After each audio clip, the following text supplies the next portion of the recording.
Hello, generations, young, old, and everyone in between. Welcome to Generation Apollo, where we believe in saving the millennials from themselves. And today, I wanted to make this video to address two very important issues facing this generation, and I wanted to make my desperate plea to my fellow millennials who are willing to listen.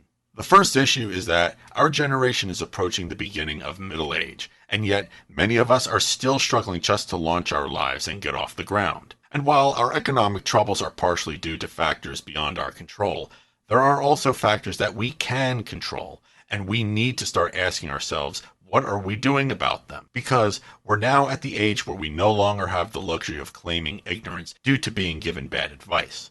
Which leads me to issue number two. Since our generation is so economically stunted, and because we've been so heavily propagandized with misinformation, we're wide open to manipulation by people and organizations who claim to be fighting for the greater good, but in reality are lying to us to push their own sinister agendas. We'll get into these topics in just a minute. But before I do that, if you're new to the channel and you enjoy my content, please consider subscribing, as that would definitely help me out and I would greatly appreciate it. If you're not subscribed to me on alt tech platforms, there will be a pinned comment with links to my other pages on BitChute, Odyssey, and more. So if you're not following me on those sites, please consider subscribing. Okay, so now on to our discussion.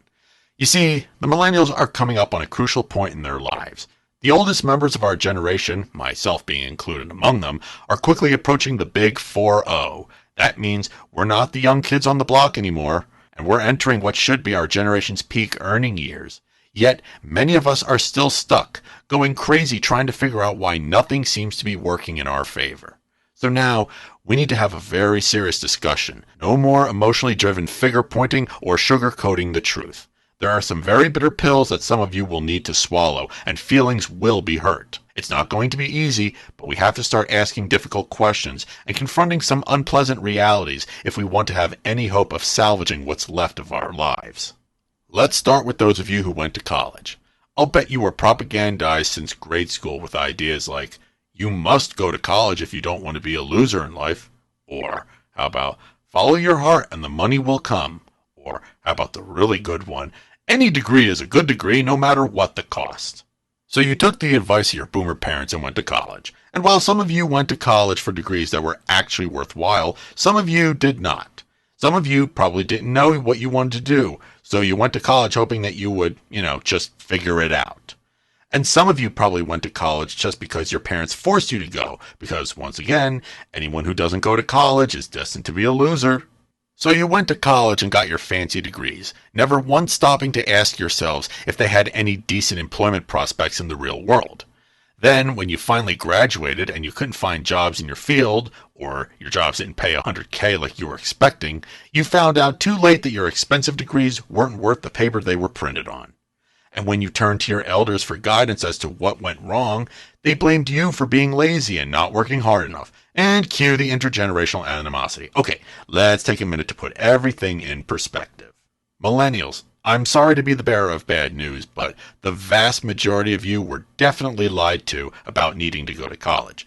The thing that your boomer parents failed to mention is that it's not simply attending college that's important, it's why you're attending. Like, if you studied law or medicine or you became an engineer of some kind, then you went to college for the right reasons, because obviously those are difficult subjects to master and there's high demand for workers in those fields, which means they have excellent employment prospects.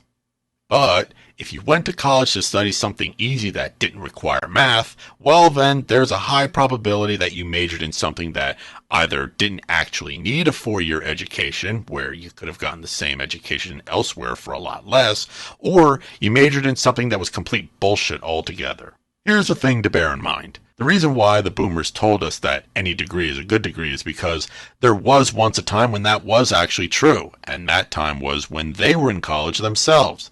Because traditionally, only the rich and the very smart went to college, so there weren't many people with degrees, which is what gave degree holders their value.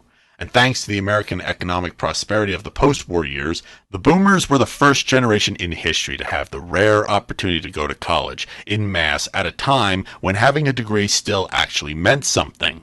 And that's why it was possible for some dumb hippie kid in 1971 to go to college, study theater or art history, degrees that wouldn't get you anywhere today, and still be first in line to be hired for that cushy office job or factory supervisor position where they were practically guaranteed a good starting salary and didn't have to work super hard.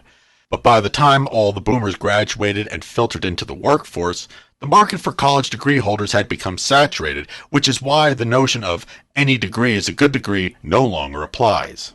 So, when the boomers told us millennials to go to college, did they know they were giving us bad advice?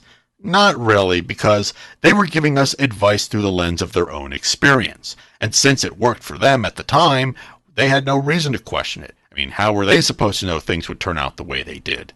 However, because many of them were afforded the ultra-rare opportunity to be able to study bullshit subjects and still be rewarded with huge success, the boomers' perception of what it truly takes to get ahead in this world has been greatly distorted, a perception which they then passed on to their children. This distorted view of what it takes to be successful has also greatly impacted their judgment, which ultimately affected the quality of their leadership. So, it's no surprise that everything started going downhill when the boomers took the reins of power. But the boomers are simply products of their circumstances, just like the millennials are also products of their circumstances. So, one could argue that maybe the boomers didn't realize the impact that their decision would have on the world and their descendants.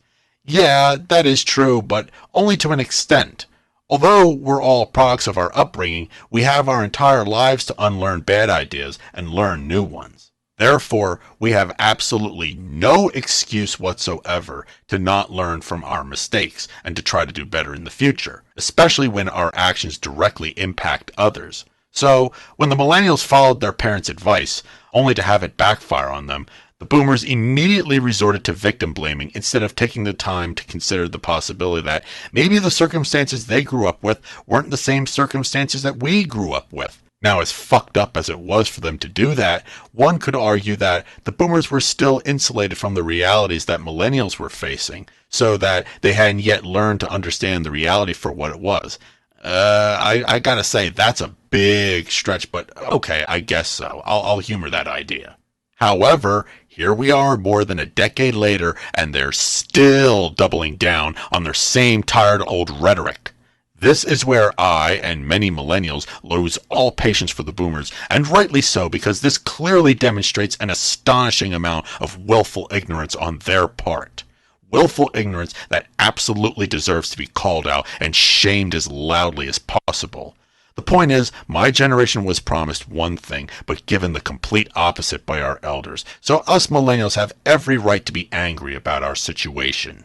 Now, having said all that, let's move to the other side of the aisle and look at our generation. Remember I said that there are factors within our control? Yes, the boomers' mismanagement of our society has certainly made life harder for millennials than it should have been. But, for those of you who went to college and got into debt for a worthless degree, are the boomers stopping you from going back to school to learn a skill that has actual employment prospects? No. For those of you who are in debt, are the boomers stopping you from adopting minimalism and cutting unnecessary expenses so you can save some money? Again, no. And are the boomers stopping you from taking a second job if need be, in order to actually make enough money to pay off your debts? Once again, no. So, although the boomers have contributed to our situation, we're not entirely innocent in all of this either. And nobody is coming to save us. It's up to us to fix this mess, and we're not going to get anything done if we keep sitting on our asses blaming the boomers. I'm not saying that we should stop blaming them for the wrongdoings that they're genuinely guilty of, but there comes a time when we've held on to our collective anger for so long that it starts to consume us and make us blind to objective reality. At that point, the question of, what are you doing about your situation, comes into play. And I know some of you are saying, but I'm already tens of thousands of dollars in debt. I can't afford to go back to school or retrain. Well, let me ask you this. Did you have tens of thousands of dollars lying around when you went to college the first time? No. Well then, technically speaking, you couldn't afford your original education either, but that obviously didn't stop you from signing on the dotted line and taking out that huge student loan, so why should this time be any different? And yes, I understand that it sounds totally counterproductive to take on even more debt when you're already so deep in the hole. But here's the difference. Let's say you borrow 10 grand for a trade school or a certification program to learn how to be, say, a plumber, an electrician, a welder, or what have you. And then you end up in a job where you're making almost 80K within 2 years. That's totally worth temporarily taking on extra debt because now you have a highly employable skill and a viable pathway out of debt. Of course, the key is that you're going to have to work, okay? I'm sorry, but there's just no getting around that. I also understand that it's not easy to walk away from an industry or a career that you've invested so much time and money trying to get into, especially if it's something that you've dreamed of doing. Trust me, I know because I've been there. I had to change my career path once. I knew I wasn't going anywhere, so I had to swallow my pride and explore other options. And now I'm in a much less stressful field where I'm making more money and I have the option to work remotely, something that would have been impossible in my previous field. Sometimes our dreams just don't work out the way we want. So then we have to apply critical analysis to determine a pathway that will work. Because the longer you wait to correct course, the more work you'll have to put in and the harder it will be later. And if you wait too long, eventually you'll be so far down the hole that you won't be able to correct course. And no, making college free won't fix the core problem. Because as I said, college wasn't meant for everyone, and that still applies. If you went to college and your degree hasn't been able to secure you a good paying job, well then your degree clearly wasn't worth the money you were deceived into borrowing to pay for it. And even if it was free, sure you wouldn't be in debt, but your degree would still be useless and your employment prospects would still be crap. Truth is, many of you shouldn't have been in college in the first place. You should have been encouraged to look at other avenues like two-year community colleges, trade schools, or apprenticeships. There's a lot more that I could say on the subject of college, but that'll be for another video. What I'm trying to say is that by expecting a bailout, we're just shifting the burden of our mistakes onto the taxpayers, which not only includes our fellow millennials who didn't make the same mistake, but it also includes our younger Gen Z siblings and our Generation Alpha children. Is it right for us to expect them to shoulder our financial burdens? Aren't we supposed to be working towards leaving them a better world than what we were given? If we start pushing our financial burdens on them by way of the government, then we're no better than the boomers. Remember when I said that there's going to be some bitter pills we need to swallow? Well, this is what I was talking about. And speaking of forcing our burdens on others by way of the government, that finally brings me to the second major issue facing the millennial generation, and that being the main reason that I made this video. You see, I've noticed that a good portion of our generation has been sold on the idea that more big government is the answer to our problems, and I completely understand why this mentality is so appealing. Because our generation has been lied to so many times, and because we're so economically stunted, I know that many of you are beyond frustrated, physically and mentally exhausted, and so you're willing to support anyone or any group who promises to make things better so that we might have some hope of having the level of prosperity that our boomer parents had. Unfortunately, this has left our generation wide open to manipulation by dangerous forces that are just using us to further their own interests, not ours. These big government globalists are promising us that they can solve humanity's most pressing problems. All we have to do is give up some of our freedoms, give them more power, and don't question their logic or authority, or else you'll be called any of the various ists or isms or phobias that are being thrown around these days. And that's how they keep you from asking crucial questions.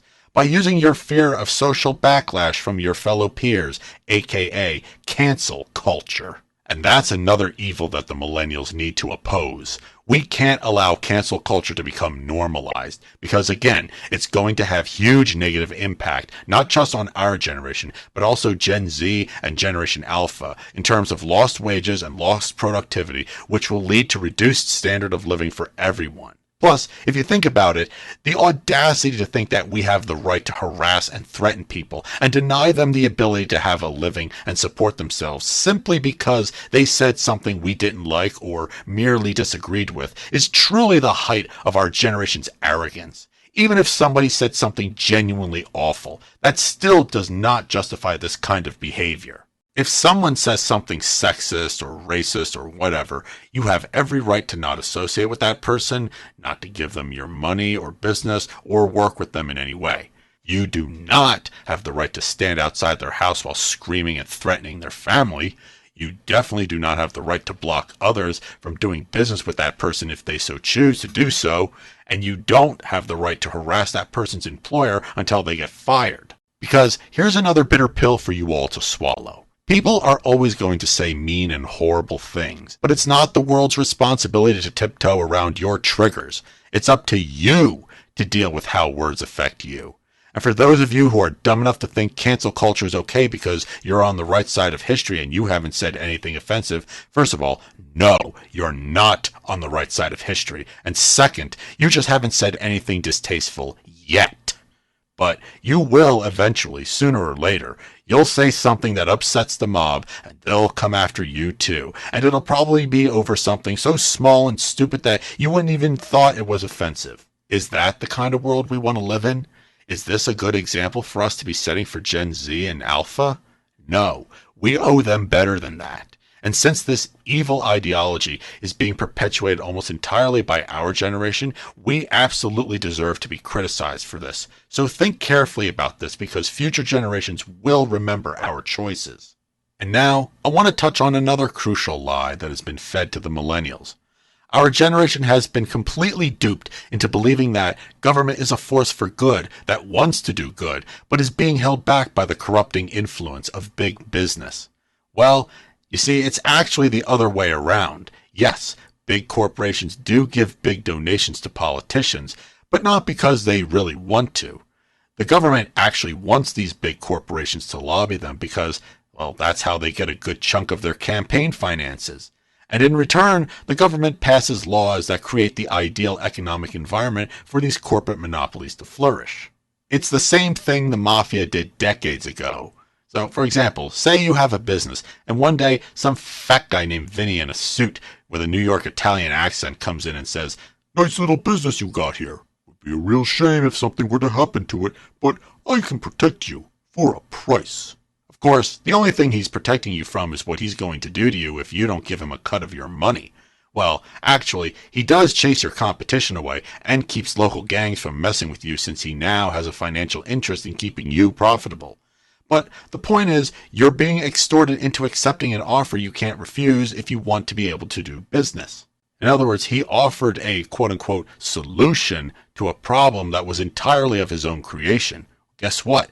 Government does nearly the same thing, except it'll resort to more bureaucratic methods, like maybe your company gets audited by the IRS, or if you're big enough, you get hit with an antitrust lawsuit. But if you lobby politicians, suddenly all that stuff goes away, and they even turn a blind eye when you break the law, the same laws that they normally punish everyone else for breaking. So, my fellow millennials, are you guys starting to see how the game is played yet? What I'm trying to say is that the corporations aren't the final boss in this video game we call life. Government is actually in charge. It's always been in charge. If big corporations are doing shady shit, it's because the government is letting them do it because they've paid the Pied Piper his dues. Government could step in and fix the problem any time it wants, but it chooses not to.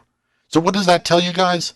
Well, it should tell you that government is not your friend, and voting to give it more power certainly isn't going to fix things either. In fact, it'll just make things worse. Because if the economy is dominated by Walmart, Target, or Microsoft, or what have you, it's easier for the government to control a few big corporate monopolies versus trying to control thousands of small to medium-sized businesses that are owned by independent individuals. Look at how most of Walmart's employees are on some form of welfare because Walmart doesn't pay its employees enough of a wage that they can live on. That's what the government wants. It wants you all to be dependent on handouts that it gives you to ensure that you'll keep voting for them. You want to know how to get rid of predatory corporations? Vote to reduce the size of government. No, seriously. If you shrink the size of government so it can't manipulate the economy or harass businesses, then you've removed the financial incentive for Walmart to lobby politicians. Because why would Walmart give millions of dollars to the government if it doesn't have the power to give them special treatment? So then Walmart and all these other big corporate monopolies would suddenly have to compete in the free market, which means the ones that pay their employees the best wages and offer the best quality products will be the companies that thrive, while those that don't will either have to improve or die. Competition is the best natural antidote to monopolies.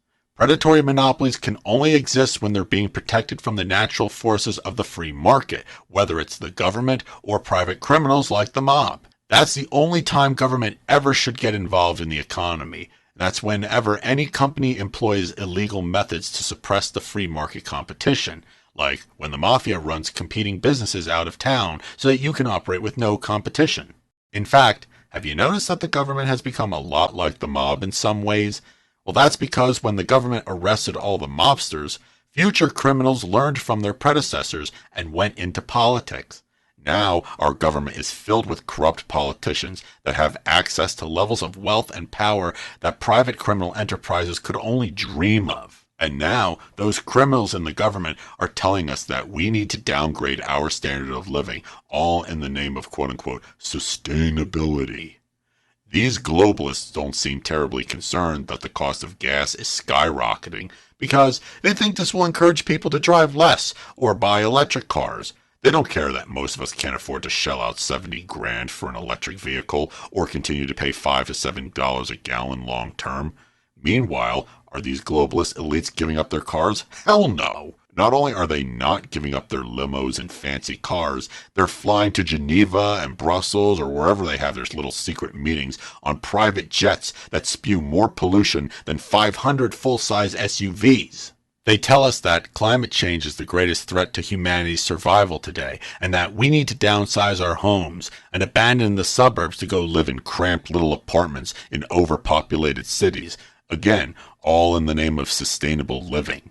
Meanwhile, these globalist shills live in multi-million-dollar mansions, and many of them also own beachfront vacation properties as well. Does that sound like the behavior of people who are concerned about climate change and rising sea levels? Not to me, it doesn't.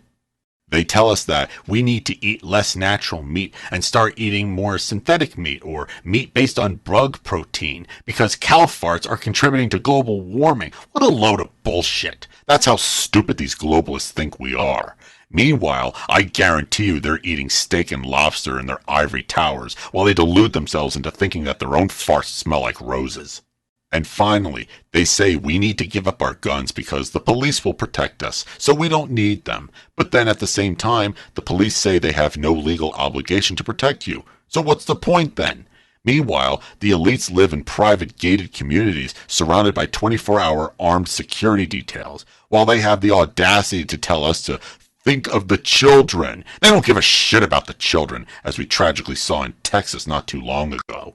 And by the way, let me just say that I am absolutely sympathetic to the families who've lost loved ones to gun violence. That's why I support the Second Amendment, because I know that if we were ever to become like Australia or the UK, where only the government is allowed to possess firearms, the loss of life would be even greater. I mean, look at cities like New York or Chicago that have super strict gun laws. Has that stopped gun crime? No. Criminals will always find ways to get guns, regardless of the laws. All this does is it makes it harder for regular people to defend themselves against aggressors. Crime in these cities has now risen to the point where they're now practically almost unlivable. And speaking of Australia and the UK, in both of those countries, you can be arrested for posting offensive content on social media. In Australia, they had strict shelter-at-home orders during COVID. Anyone caught leaving their homes without permission were subject to arrest and severe fines. If anyone tested positive, they were removed from their homes and taken to medical isolation facilities against their will. And when the citizens got fed up and started protesting, the government wasted no time crushing their efforts. There was actually one incident where an Australian cop was caught on camera body slamming an elderly woman to the ground because she wasn't cooperating. You know why this didn't happen here in the US? Because Americans are still armed. So that shit would never have flown here. And if you think it's worth trading your freedom for security, I can assure you that you will end up having neither. Here's how I look at it. Is there a chance that I could meet my end one day because some nutcase was having a bad day and decided to go Joker on everyone and I just happened to be in the wrong place at the wrong time and get caught in the crossfire? Yes, there is. But you know what else? I could also just as easily be killed in a car accident on my way to work. Nobody is guaranteed tomorrow, but I don't let that stop me from living my life. If a mass shooter is armed, but I'm also armed, at least I have some fighting chance of surviving that encounter. Whereas if you have an armed government and an unarmed populace, what happens if you say something the government doesn't like and suddenly you have the full force of the state coming after you? How can you defend against that? You can't. That's my point. So, if I had to choose between an overbearing government or a random mass shooter, I would much rather take my chances with the latter. And that's another issue the millennial generation needs to confront: our obsession with safety. The big government globalist proponents have convinced us that there's danger everywhere, but they'll protect us if we just give up some of our freedoms. Well, they're not entirely wrong. There are many dangers in this world. But do you trust the government to keep you safe after what happened in Texas? Here's a quick little fact of life for you, my fellow millennials. In order to have freedom and authority over your life, you must accept responsibility for yourself. If you choose to give someone else responsibility for your care and survival, whether it be another person or the government, that person will ultimately have authority over you because they are responsible for you. This is a non-negotiable law of nature, just like gravity. So if the population votes for bigger government to take care of them, it will exercise its authority over them by setting limits on your freedom or restricting what you can use your money to buy. Is this really what you want because you don't want the burden of responsibility? Trust me, no matter how beautiful the oasis might look from the outside, it's not worth the price of admission. Alright, anyway, to sum up everything, since I know this video is getting long and kind of ranty, my message to the millennial is that our generation needs to wake up. Yes, we were lied to by our boomer elders, and it has caused our generation a lot of pain and misery. And now the millennials are once again taking bad advice from the wrong people. This time, it's authoritarians that are pushing for us to give up our freedom, all in exchange for the promise that they'll make our problems go away. They won't. These authoritarians believe in the ideals of the divine right of kings. And for those of you not familiar with this, it's a medieval doctrine that postulates that it is the God-given birthright of every monarch to rule over the masses. And so it gave kings of lore the justification to rule however they saw fit, because in their mind, God was on their side, and God was the only authority that kings answered to.